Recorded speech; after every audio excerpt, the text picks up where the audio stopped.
I've been saying it for a while. Yes, you have. I've been saying that I think Elon Musk believes he's president. And with all the issues Americans are going to be voting on, you know where they started the interview? Whoopi Goldberg might be in bigger trouble than you think. After pointing fingers at him for his extremely active participation in U.S. politics and constantly supporting Donald Trump, the Tesla CEO has had enough. When she least expected it, Elon Musk filed an $80 million lawsuit against Whoopi. Musk now asking a federal court to stop the startup's transition to a for-profit entity, taking their feud to a whole new level. Soon after receiving news of the lawsuit, Whoopi Goldberg broke down, and everyone wondered what would happen next. Now, there has finally been more news about the situation, and you won't believe what happened. To find out, join us as we reveal everything about the feud between Whoopi Goldberg and Elon Musk. Whoopi Goldberg and Elon Musk's viral controversy.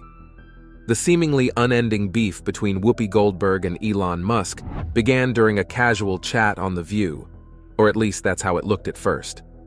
Whoopi Goldberg made some pretty serious claims, saying that Elon Musk and Senator J.D. Vance were secretly trying to take over the government. Whoopi Goldberg has lost it. The host of The View is now convinced that Elon Musk and J.D. Vance are secretly plotting a coup against Donald Trump. If Donald Trump ever got kicked out of office. Just think about that for a second. Talking about taking over the government is not just a wild opinion, it's a full-on conspiracy theory. But Goldberg didn't stop there. She went further, suggesting that with how close Musk and Donald Trump are, Elon Musk behaves like he's the president, questioning what he really wants and painting him as someone with way too much power. The other hosts jumped in, adding fuel to the fire, but Musk wasn't going to just sit back and take it. Typical of him, Musk wasted no time in responding to these accusations, making it clear that he wasn't going to let them slide without a fight. The whole situation turned into a heated back and forth, with Musk defending himself against the claims made on the show. It became a big deal, with people talking about the implications of such statements and what they could mean for the public perception of both Musk and Vance. The discussion on The View sparked a lot of debates, showing how quickly a casual conversation can escalate into serious allegations and conspiracy theories, especially when it involves powerful celebrities in politics and business. Now here's where things got even more serious. Elon Musk, the CEO of Tesla and SpaceX. Okay, you've got your finger in so many different advanced technologies. As I said, SpaceX, Tesla, now you've got Solar City and the solar pack that people put in their houses. Has taken a bold step by filing an $80 million legal proceeding instead of just tweeting about it. His legal team argues that the comments made by Whoopi Goldberg and her co-hosts were not only untrue, but also damaging to his reputation and business. Musk believes that their statements were not just careless, they were intentionally misleading, aiming to stir up unnecessary fear and negativity. He insists that media outlets should be responsible for the stories they promote, especially when those stories lack any factual support. In response to the legal proceeding, Whoopi seems to downplay the situation, saying her remarks were just meant to be lighthearted. She mentioned that she has been joking about Musk's ambitions, suggesting he thinks he's in a presidential race. I do. Well, you've been calling him vice president. I've called him vice president. I called him president because I don't know what JD is doing. The conversation turned to the idea that if there's a consistent push of false information, it raises concerns about the integrity of those who claim to be the good guys. Critics argue that you can't call yourself honest and progressive while spreading debunked hoaxes. Even sources like Snopes, which are known for their liberal stance, have labeled some of these claims as false. The whole situation was very messy, and it seemed like there was more back and forth going on. Musk isn't buying into the situation, and his fans feel the same way. Many of them cheered him on for standing up against false information, using hashtags like Cancel the View and Support Elon, which stayed popular for several days. One supporter even tweeted that calling it a joke doesn't change the harm it can cause. Words really do have an impact, especially when they reach millions of people. And honestly, they have a valid point. This legal proceeding isn't just about Musk going up against The View. It's really about the growing distrust people have in mainstream media. Critics of the show believe that it often focuses more on sensational stories rather than sticking to the facts, frequently going after well-known personalities to grab the public's attention and boost their ratings. Think about it for a second. How many times have we seen these intense debates turn into wild accusations? It doesn't matter if it's about politicians, celebrities, or business leaders. The pattern is pretty clear. The way these discussions unfold can lead to a lot of misinformation and misunderstandings. This situation shows a bigger issue in how the media operates today, and it raises questions about responsibility and the effects of what gets shared with the public. The public's criticism of The View. The discussion on The View often challenges conventional ideas, and while some people might label it as extreme, it's not solely focused on socialism. The major issue is whether they genuinely supported socialism in the first place. One person tried to express their opinion but was interrupted, as they felt the comment was an attack on their family. They emphasized that their daughter's well-being is crucial, and they have friends and neighbors who share their understanding of the situation. They urged others not to overlook their worries. At 47 years old, they expressed their respect for Senator Rand Paul, noting that viewers appreciate the show because it's associated with reputable sources like ABC News. They also mentioned that they have legal safeguards if any errors occur. The shift from reliable news figures like Walter Cronkite to personalities like Joe Rogan has been very obvious, especially since Rogan has some unusual beliefs, such as the existence of dragons. Up until now, social media is still buzzing with reactions. We went from Walter Cronkite, basically, to this guy, Joe Rogan, who believes in dragons. I checked it. Every once in a while, supporters of Musk praise him for his efforts to combat misinformation, and hashtags like "Cancel the View" and "Support Elon" trended for days when the legal proceeding was revealed. But there are still critics who believe that Musk's legal action could lead to serious issues, making it more difficult for media outlets to challenge influential figures. They see it as a wealthy individual trying to use his resources to quiet dissenting voices. Meanwhile, Musk's defenders argue that this situation is proof of a double standard. One Twitter user expressed it well, questioning how we can hold the media accountable for lies if we don't support Musk's actions. They argue that this isn't about shutting anyone up. It's actually about rebuilding faith in journalism. The internet's strong interest in the legal proceedings made some users remind everyone that this isn't the first time Whoopi Goldberg has been involved in this kind of situation. Over the years, Whoopi Goldberg has found herself in the middle of various controversies, often making headlines for her questionable comments. She has a history of downplaying serious historical events and making provocative statements about well-known personalities. In 2022, Whoopi Goldberg, the actress and TV host, made a controversial statement on ABC's The View, claiming that the genocide of Jews by the Nazis was not about race. Although she later apologized for her words. Good morning to you, George. Though Goldberg has apologized, her comments sparked a firestorm. She ended up offending more people when she tried to clarify her comments during a late-night talk show. Following this incident, Kim Godwin, the president of ABC News, sent a message to the staff on Tuesday night, announcing that Whoopi would be suspended for 2 weeks due to her inappropriate and hurtful remarks. This morning, ABC News suspending Whoopi Goldberg in response to her inaccurate claims that the Holocaust was not related to race. She emphasized that even though Whoopi had expressed regret, it was important for her to take some time to think about the effects of what she said. In her memo, Godwin expressed that the whole ABC News team stands united with their Jewish colleagues, friends, and communities. She mentioned that making such decisions is always tough, but necessary. Just the week before, she had mentioned that the culture at ABC News is meant to be driven, kind, inclusive, respectful, and open. But she pointed out that Whoopi's comments were not an example of those values, which is why action needed to be taken. That's not the only viral controversy Whoopi Goldberg has been involved in. Just last year, what started as a simple birthday celebration turned into a big issue when Whoopi Goldberg, a co-host on The View, As you know, I love giving stuff away on my birthday, and these are some of the things I love right now, and they're all really great. Suggested that a bakery in New York refused to take her order because of her political views.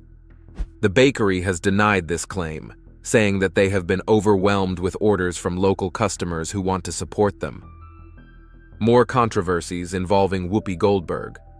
The whole situation started when Goldberg shared on a recent episode of The View that she wanted to order some Charlotte Russe, which are delicious sponge cakes topped with whipped cream and cherries, from a family-run bakery in New York City.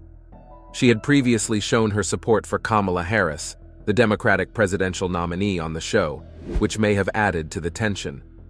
The bakery's owner, Jill Holterman, quickly responded to Goldberg's accusations, stating that the reason she couldn't take the order was due to some issues with their equipment, not because of Goldberg's political stance. But Goldberg stood by her story, expressing in an Instagram video that it felt strange to her that the bakery couldn't handle her birthday order, but was able to take a larger order of the same dessert from someone else who didn't mention her name. If you think that controversy is absolutely shocking, wait until you hear the next one. There are some old clips of Whoopi Goldberg where she openly praised Donald Trump, referring to him as a friend, but fast forward to the present, and she has become one of his strongest critics. This shift raises the question of which version of Whoopi we should trust. In a recent discussion, she mentioned how she was involved in movies and expressed her feelings about judging others, saying she loves everyone. She pointed out that people are trying to change the public's perception of Trump, urging others not to be swayed by his words. Moments like these lead to doubts about her reliability, especially with Musk's legal proceeding bringing attention to these inconsistencies in her statements. Let's take a step back for a moment. This situation isn't only about Musk or Whoopi. It's really about the clash between free speech and being responsible for what you say. On one side, we have the freedom to speak out against public figures, but on the other side, there's an increasing call for media outlets to check their facts and not spread false information. Should shows like The View be able to make serious claims without backing them up with proof? Or should they be held to the same standards as traditional news outlets? As this legal proceeding progresses, everyone is watching The View closely. Will they apologize publicly? Will Goldberg stand firm in her statements? Or could this mark the decline of one of the most talked about shows in daytime television? What's clear is that this isn't just another legal dispute. It's a crucial moment that might change how we think about the balance between media, free speech, and accountability. The outcome of this case could set new expectations for how public figures are discussed in the media and how responsible those platforms need to be for the information they share. It raises important questions about the role of entertainment shows in our society and whether they should be treated like traditional journalism when it comes to making claims about people. This situation is definitely one to keep an eye on, as it could have lasting effects on how we engage with the media and the responsibilities that come with it. Democrats flatly rejected this offer. Trump's insistence that a border wall be built made it practically impossible for the parties to reach any kind of bipartisan agreement. This destroyed his relationships with leaders from both parties, and it made the tensions in Washington even worse. Instead of building a physical fence along the US-Mexico border, some companies offered alternative solutions that used advanced technology. One option was an electronic or virtual wall. Companies like Quanergy and Anduril developed high-tech surveillance systems that could monitor the border without a concrete barrier.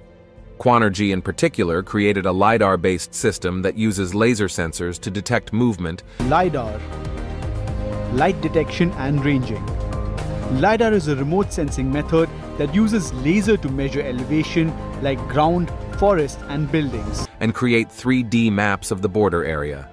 The idea was that with this technology, which will be integrated with cameras, the surrounding areas can be monitored in real time, and in so doing, unauthorized crossings can be immediately identified. Anduril, on the other hand, proposed using their Lattice platform, which combines a network of different sensors, including drones and cameras, and uses artificial intelligence to analyze the data and spot potential threats or illegal activity.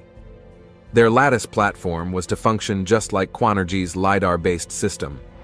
As an alternative, they also suggested using autonomous drones for aerial surveillance along the border. The advantage of these electronic solutions, according to the companies, is that they could provide enhanced security without the huge financial burden of actual construction. This was an excellent alternative. Even some Texans who didn't think a concrete barrier was necessary saw these virtual wall alternatives as a smarter approach. Interestingly, that wasn't the only option Trump was presented with.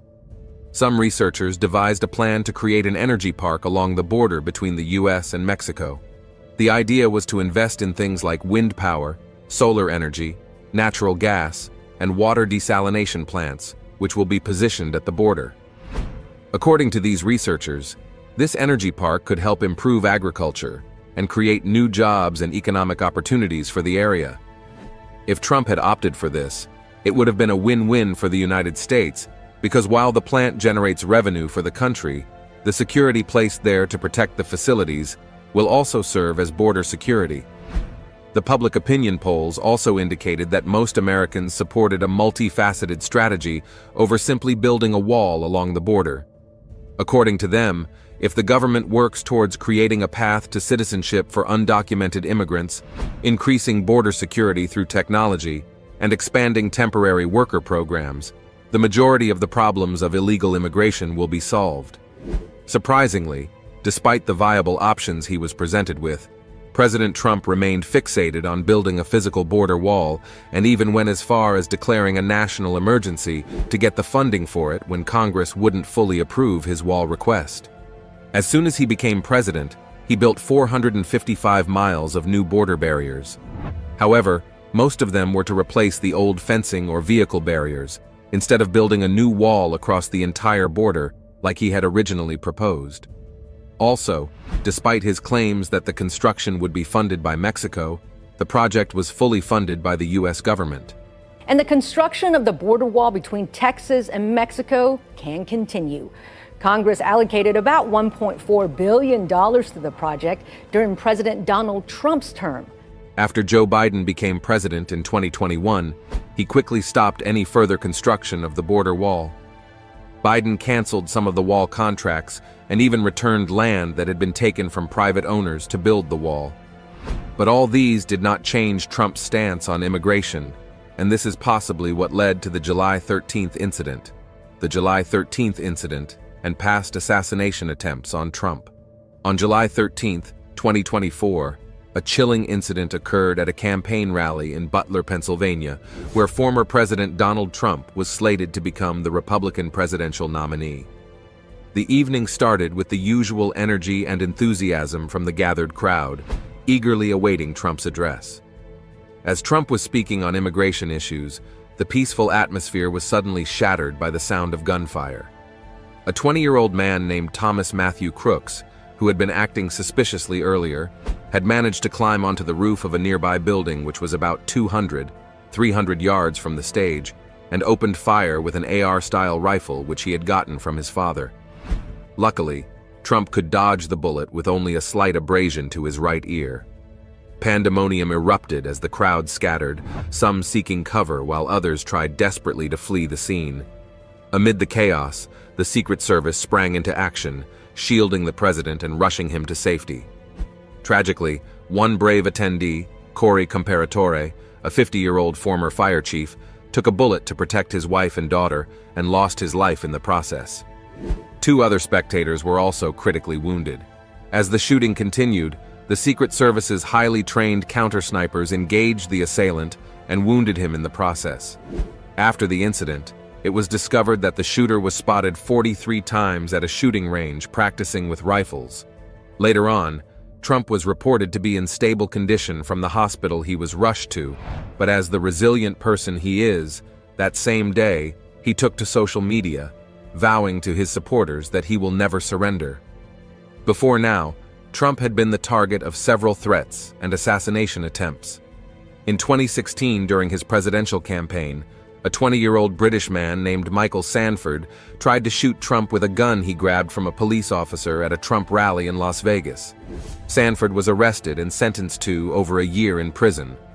Later that year, just before the 2016 election, there was another scary incident at a Trump rally in Reno, Nevada. Someone in the crowd yelled, "Gun," which caused Trump to be quickly taken off the stage by security.